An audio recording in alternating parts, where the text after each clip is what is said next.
जाए, किस तरह के स्टॉक्स, क्या आप पीएसयूज लेना चाहेंगे? और अगर पीएसयूज पे आप बुलिश है तो किस पार्ट में आपको वैल्यूएशन अट्रैक्टिव लगते हैं पीएसयू बास्केट में? आई थिंक एक जो हम लोग ने बहुत बड़ा एक एक्शन देखा है post the new government coming in 2014 then again in 19 and now जो हम लोग लास्ट 2 साल से देख रहे हैं इज दैट जो पूरा परसेप्शन अराउंड पीएसयूज रहा है उसमें एक बड़ा ट्रांसफॉर्मेशन हुआ है। Now when this transformation happens उसमें क्या होता है, एक तो उनको जो इनएफिशिएंट पीएसयूज बोलते थे उनकी एफिशिएंसीज इंप्रूव हुई है। सेकेंडली गवर्नमेंट का फोकस रहा है कि how to run this PSUs like private companies. And thirdly उनका जो I would say the hurdles था वो सब हर्डल्स गवर्नमेंट ने प्रोएक्टिवली हटाया है।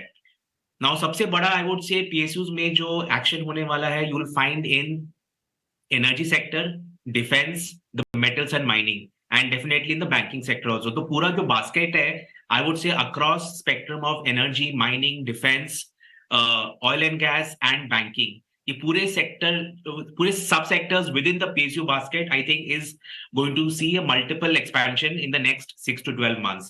तो वो एक बड़ा एरिया है जहां पे गवर्नमेंट का continuity and increase focus from international investors also on PSUs is going to increase.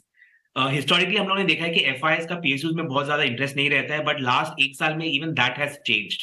हम लोगों ने काफी सारे एफआईएस को देखा है who have been open to buying into PSUs. तो ये एक बड़ा चेंज है and I think this might continue. State में जो तेजी दिख रही है वॉल्यूम ग्रोथ में, उसको क्या अभी भी आपको लगता है वो स्ट्रक्चरल है यहाँ से भी, क्योंकि स्टॉक काफी चल गए रियल एस्टेट के? दूसरा, उसके आसपास के एंसिलरीज, चाहे वो प्लाईवुड कंपनीज हो, चाहे वो टाइल कंपनीज हो, क्या वहां पे आपको वैल्यूएशन दिख रही है? क्योंकि खर्चा बहुत जबरदस्त हो रहा है होम इंप्रूवमेंट थीम के ऊपर, बड़े लोग घर खरीद रहे हैं, स्पेशली लग्जरी एंड में। कैसे खेले उसको? आई थिंक रियल एस्टेट मतलब I think in every interview I have said that real estate अगले 3-4 साल का साइकिल अभी भी बाकी है, बिकॉज काफी लोग लास्ट 2-3 साल का अप साइकिल देखकर दे हैव बीन वरीड कि हो सकता है कि real estate cycle has peaked out. आज के दिन में when I talk to builders across the large builders, mid sized and small builders, एक जो कॉमन चीज we are getting to know is buyers are all the end consumers. Unlike the earlier cycle जहां पे काफी सारे investors buyers थे, इस बार end consumers are the buyers. जब एंड कंज्यूमर्स का बाइंग होता है and that cycle it continues for a very long time. तो दूसरी बात यह है कि अभी हमारा जो इंटरेस्ट रेट है it is very close to the peak. यहां से possibility of rate going down is higher compare to rate going up. तो वो जब रेट साइकिल भी चेंज होगा demand will continue to increase all the more. तो तीसरी बात जो आपने एंसिलरीज की बात की है, because the buyers are mostly the end consumers, that is why the interiors are getting up done more and that is why the demand for ancillaries are also there।